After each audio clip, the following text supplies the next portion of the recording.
So I'm just in the middle of packing. My flight to Beijing is tomorrow. I think that my method of packing could possibly be the worst method ever. I literally throw everything I even slightly want to bring onto my bed and I'm left with a colossal amount of clothes. So I'm just sifting through it and trying to focus on the essentials and the most important things, which I also want to share with you. So this is the huge pile of clothes I'm currently making my way through, and I have my list here and I'm going to talk you through it now. The first thing I want to say is always check how much baggage you're actually allowed to bring. I remember my first time to go to China, I think we were allowed 30. I turned up with 31.5 thinking like, who cares, but I did actually have to remove a few things. So always check how much you're allowed to bring. I usually ring up the airline or else email so I can kind of get it in writing, because it can be a little bit confusing with some airlines.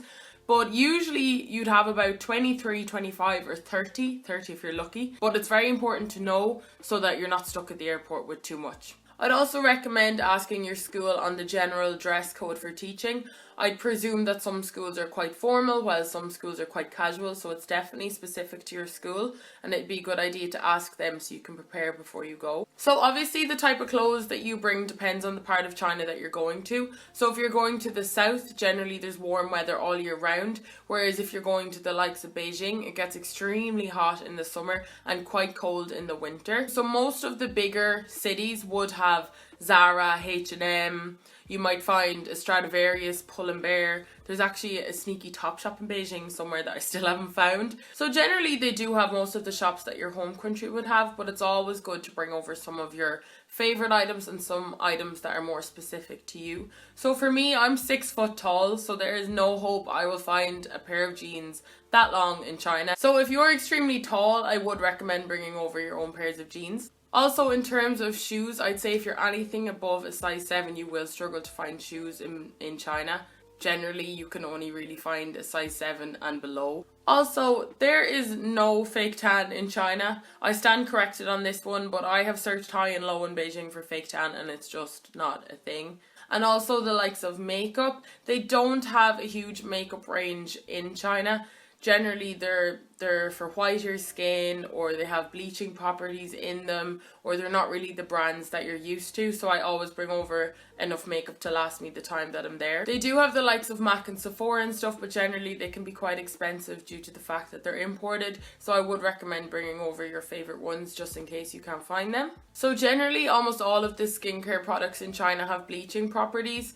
I've never actually chanced it myself, so I don't know how effective the bleaching properties are, but I always bring over a big tub of my moisturiser, maybe 2, and a couple of skincare products to keep me going. So another essential thing is an offline dictionary. So there's an app that you can get on your phone called Pleco. I'll put a picture of it here.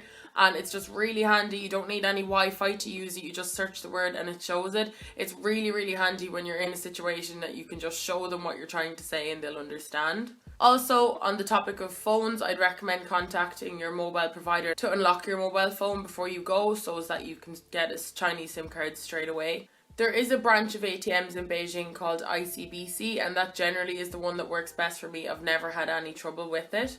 But I would recommend going into your bank maybe 5 days before you go and ordering like 20-30 euro of Chinese renminbi.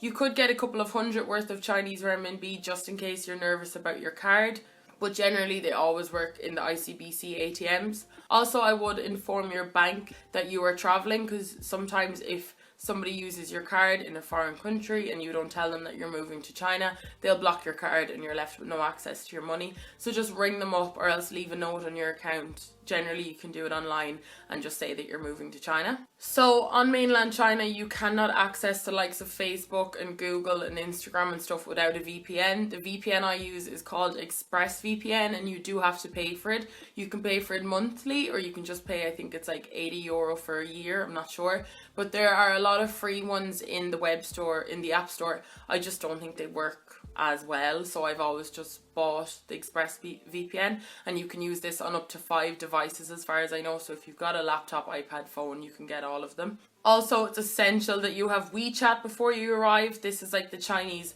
WhatsApp, Facebook, My Taxi. It's your bank, This app can literally do everything, so it's really important to have that before. In terms of posting things over, I've gotten parcels posted over and posted things over before. It's not usually that expensive, but you are running the risk of it getting lost. Thankfully none of mine ever have, but I have heard of friends' packages getting lost. So they're the most essential things that I think you need to know before you go. Don't worry too much. It's a huge country. You're going to find anything that you really need there. There's a huge amount of imported shops, especially in the bigger cities. So yeah, they're the things that I think are most important that you need to know before you move to China. And I guess I'll see you in China. Bye.